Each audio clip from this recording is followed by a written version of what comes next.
Ya, Anda masih menyaksikan Market Review pemirsa, dan berikut ini kembali kami sampaikan data untuk Anda terkait dengan volume penyaluran LPG 3 kg. Kita akan cermati realisasi di tahun 2024, kita sandingkan dengan proyeksi tahun 2025 ini, di mana tahun lalu 8,23 juta ton, sementara outlook tahun 2025 ini ya diharapkan bisa mencapai 8,36 juta ton.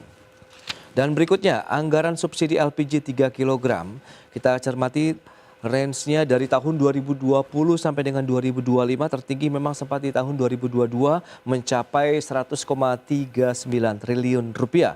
Kemudian dari tahun 2024 85,6 dan di tahun ini 87,6 triliun rupiah. Baik, kita lanjutkan kembali perbincangan bersama dengan Bapak Satya Widya Yuda, kemudian Mas Media Wahyudi Askar. Ya, dengan beberapa data yang sudah disampaikan tadi, lantas bagaimana dari sisi kekuatan fiskal, kemudian adanya dana subsidi begitu yang cukup besar begitu yang Pak Bahlil harapkan ini tidak ada lagi yang tidak tepat sasarannya apabila memang kebijakan satu harga ini nanti diterapkan begitu Pak Satya.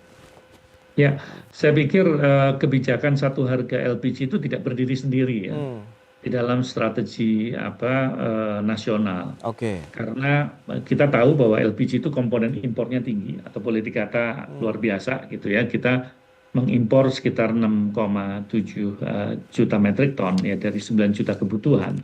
Ya, produksi dalam negerinya itu sangat kecil ya kalau kita lihat secara kumulatif. Maka kenapa pemerintah juga menggalakkan dengan jaringan gas kota. Ya, ini yang menurut saya perlu didorong ya untuk Jargas ini. Oke. Karena Jargas itu menggunakan gas metana yang mana gas bumi kita itu lebih banyak metana daripada propana dan juga propen dan buten ya untuk membuat LPG. Nah, ini yang menurut hemat saya menjadi satu kebijakan untuk menekan impor. Ya, untuk menekan impor, dan dengan adanya Jargas tentunya akan jauh lebih murah ya, dan tepat sasaran pasti karena mereka mengalirkan pipa-pipanya ke penduduk gitu. Oke. Nah, yang kedua juga kita juga harus mengetahui bahwa ke depan itu kita juga ingin bersih ya, otomatis pengurangan daripada karbon itu menjadi tolok ukur. Maka kalau di peralatan dapur ya tentunya mereka sudah bisa beralih menuju kepada kompor listrik misalkan. Jadi tadi ada Jargas dalam rangka pemenuhan supaya kita mengurangi ketergantungan impor, lantas kompor listrik juga digalakkan ya. Maka apabila dua itu menjadi instrumen penting untuk menurunkan daripada impor daripada LPG, itu akan berkontribusi besar terhadap subsidi, Pak.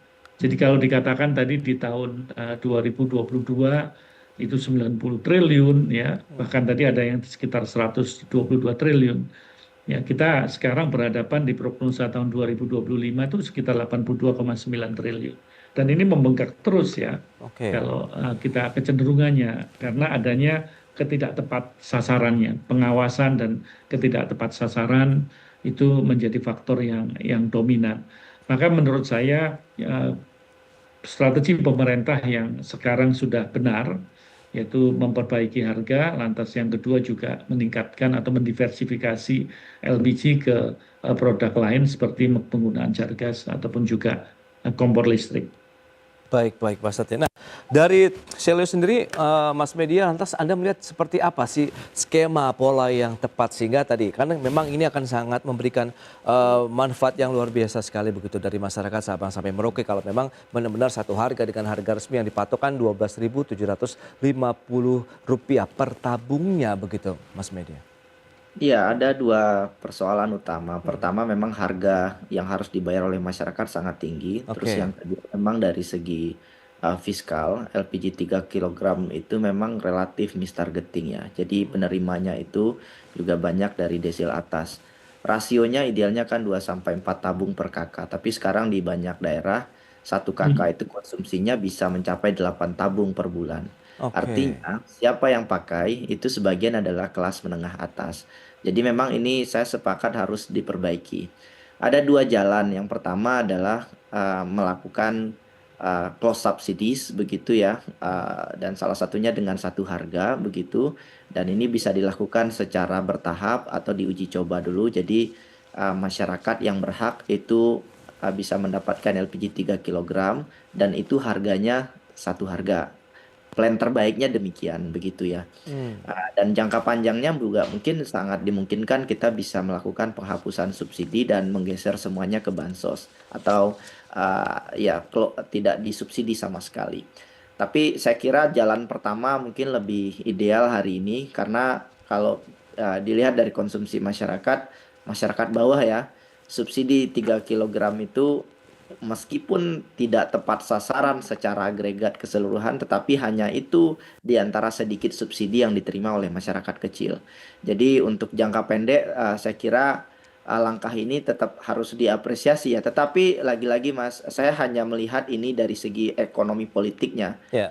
Tantangan terbesar pasti di level lapangan, di level agen, pangkalan yang Ya, selama ya. ini menikmati uh, ya yang mereka yang penikmat sangat besar ya dari inefisiensi harga hari ini gitu ya. Dan persoalan-persoalan ini harus diselesaikan. Tentu Pertamina punya diskresi khusus untuk ini, begitu juga dengan Kementerian SDM.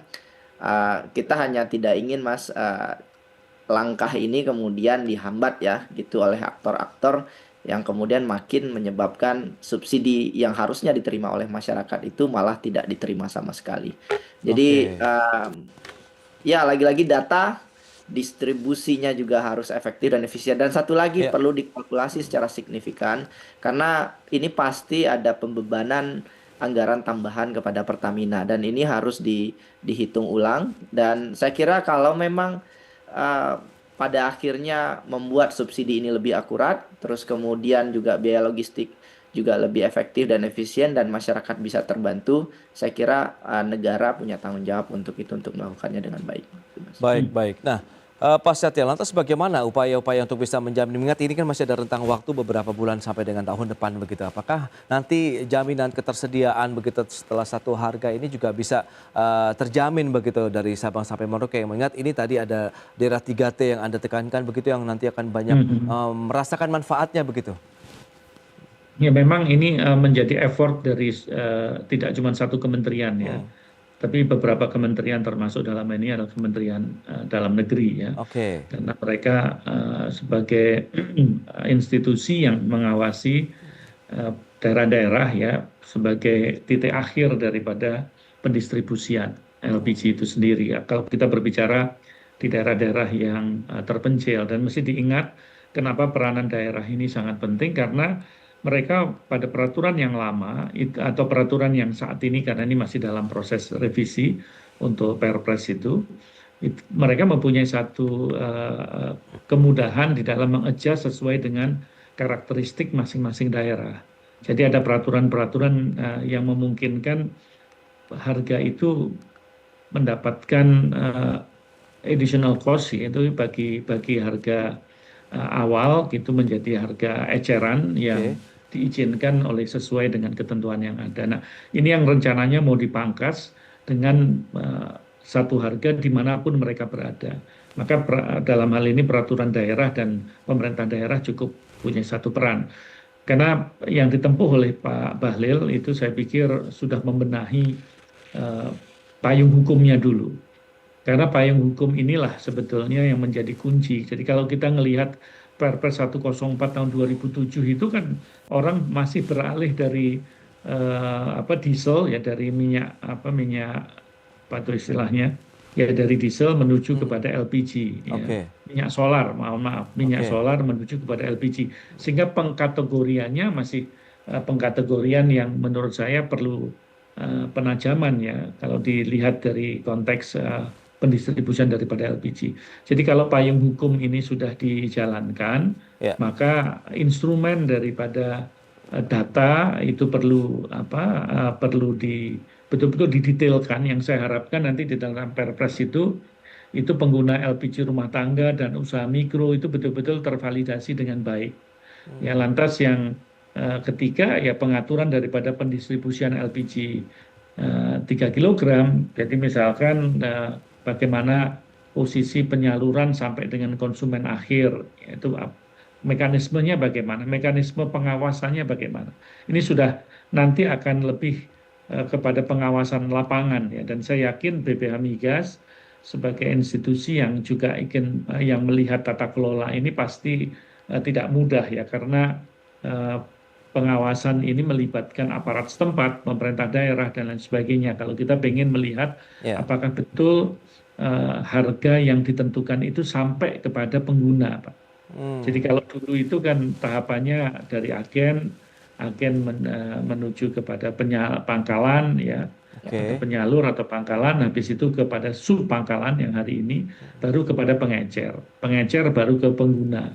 Nah ini kan dipotong kemarin ya, setelah kemarin agak sedikit rame ya, supaya rentangnya tidak terlalu panjang, sehingga yang sampai kepada pengguna itu tidak melebihi sampai 20.000, 25.000, bahkan di daerah-daerah tertentu bisa sampai 50.000. Di Papua bisa lebih lagi sampai 100.000. Nah ini yang sebetulnya mau ditertibkan oleh pemerintah dalam hal ini.